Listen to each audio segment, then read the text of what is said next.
What's going on, everybody? Welcome back to another video. If you've been into fitness long enough, you've surely got to know that it's not all rainbows and unicorns, and there are some big risks in this sport as in every other, I believe. The way to really minimize the risk of getting seriously injured includes a few common and mutual things. These are proper foods, proper rest. I really emphasize on this one because it is an absolute law, and it is one of the reasons why I am currently injured, but more on that later, even though some people already know everything about this. The third thing is proper form on each exercise you do. If you do not execute each exercise with proper form, you surely will get a ticket to injury land, which you don't want this ticket. If you do all of these things, you seriously decrease the chances of getting injured, but they are for sure not fully vanquished. There are some really common injuries for every gym enthusiast of which you shall be aware, and I'm going to address these the top three injuries that I'm going to be talking about today are really common, and I believe you should know what they are, how to prevent them, and how to treat them if, well, too late. Without wasting any time, the first one is, of course, biceps tendonitis. I say of course because I've been suffering with this one for quite the time, and this is my fault, but actually also not my fault. You see, biceps tendonitis is an inflammation of the long head of your biceps tendon, and the really tricky thing here is that the biceps tendon attaches here to the shoulder, it comes through here, and when you have biceps tendonitis, you feel pain right in front of your shoulder, which means that you may mistake this with a shoulder injury, and that's exactly what happened with me. When I got injured on December 12th, the last year, so I then thought that this is some kind of a shoulder injury, even though I went to a doctor, a professional if you would, who surely wasn't a professional, otherwise I wouldn't be in this state right now. I went to a few doctors, they didn't tell me anything whatsoever. I went to some physiotherapy sessions where I was treated with electrical impulses, which, believe me, didn't do absolutely anything. I really don't think that it was necessary at all. But most importantly, these doctors in the beginning didn't tell me anything about my biceps. I never thought that it could be the biceps. Therefore, I still went to the gym, trained really lightly. However, I did put strain on my biceps, and I was protecting my shoulder because I did not know that my biceps was the problem. Therefore, I only made the problem worse. I absolutely deteriorated it, and this caused me to be in a bad position for training 1 year later. I mean, right now, I still can't work out. I feel better because luckily 2 months ago, a little bit over 2 months ago, I went to a real professional who told me about this biceps tendonitis, and I am now aware of what I'm struggling with, and every symptom actually corresponds to my situation, and therefore I struggle with biceps tendonitis. And of course, I will repeat this: find a professional who will diagnose you properly, because if you don't know what you're struggling with, and if you have biceps tendonitis, you will never know. It's pain right here in the front of the shoulder, and you never know that it's the biceps that's causing it. This injury occurs in particular in people who do overhead exercises, overhead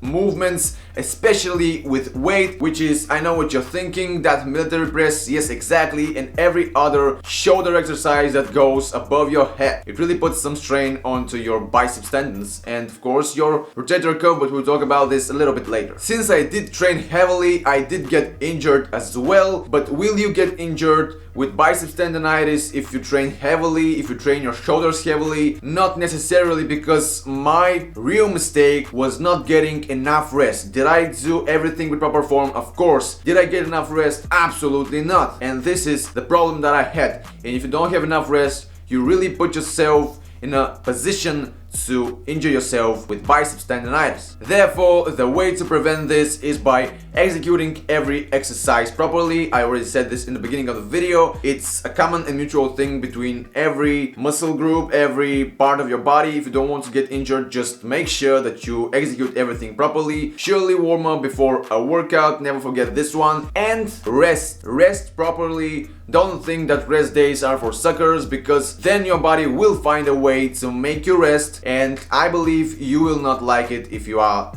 like me. Protecting yourself from getting injured with biceps tendonitis also includes rotator cuff strengthening exercises, but I will talk about this a little bit later. I will surely address this one because it's really important. But how to treat biceps tendonitis? If I did know, I would tell you guys, but I still don't know. This is a topic unknown to me. I'm trying, but let me tell you that the rest and diagnosing the problem as early as possible, vital to getting recovered as soon as possible. If you keep on training, even lightly, even with I don't care what weight, even if you train with your body weight, you get worse than you are. Your biceps tendonitis will progress and you may get yourself a torn biceps tendon, which isn't something you ever want if you are into life. I mean, whatever you do, a torn biceps tendon will prevent you from doing it. See this as a pretty serious problem and go see a professional who will identify your issue. As far as I'm concerned, biceps tendonitis is healed with rest. Again, I said it's really important. It's the base for everything else,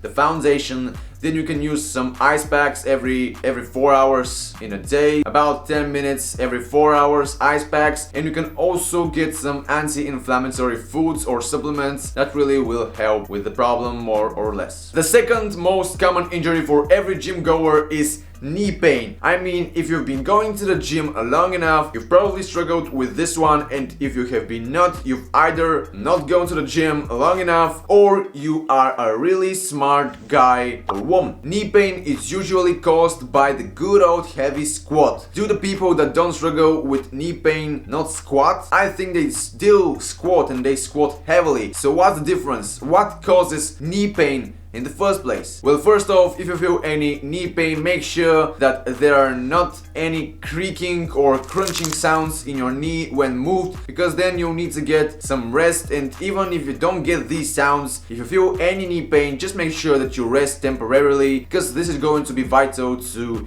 getting better and increasing your squat PR, if you will. The thing that primarily causes knee pain is weak abductors, weak hips, and weak quadriceps. If these muscles are not strengthened, then in the motion of squatting, jumping or running, your knees will go inward, which will cause the problem of knee pain, or if you already have it, it will make it even worse. Therefore, make sure that you work on the muscles abductors, hips and quadriceps without squatting if you have any knee pain. And if you of course don't, make sure that you use this in your advantage and strengthen these muscles. But if you feel knee pain, make sure that you avoid the squat and do some other exercises, and there are plenty, or at least there are some that will do the job just perfectly. Rest is also vital for the proper treatment of this one particular injury. The third most common injury is rotator cuff injury. The rotator cuff is a group of muscles and tendons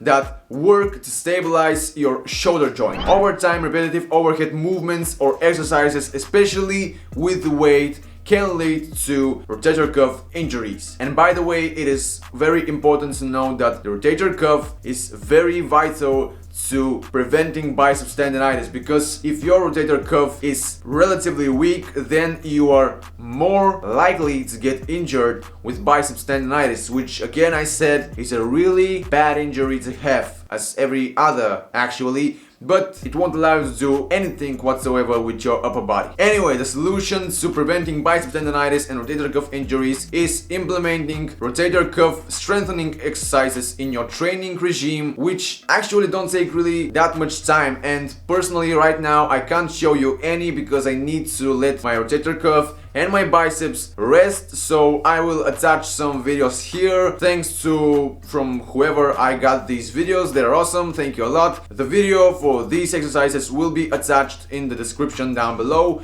so you can check them out, because I believe they are really important, especially if I've chosen them for you. I mean, I've chosen the best for you, so check them out and definitely implement them in your training regime so that you can prevent the chances of getting injured with biceps tendonitis, rotator cuff injury, injuries, and many more actually. Okay guys, these were some of the most common gym injuries for every fitness enthusiast. I hope you enjoyed the video, and of course if you did, smack the like button. It was short, concise. I hope you enjoy these kinds of videos, and of course if you do, subscribe to my channel for more, turn on the little bell so you can see my upcoming videos. Comment down below if you have any questions about any of these injuries, if you have any recommendations for the next video, or whatever is up to your mind. I will answer, we will get in a discussion, we'll talk, everything will be awesome. And I am out with my motto for today's video: learn, enjoy, grow, and I'll see you in the next one.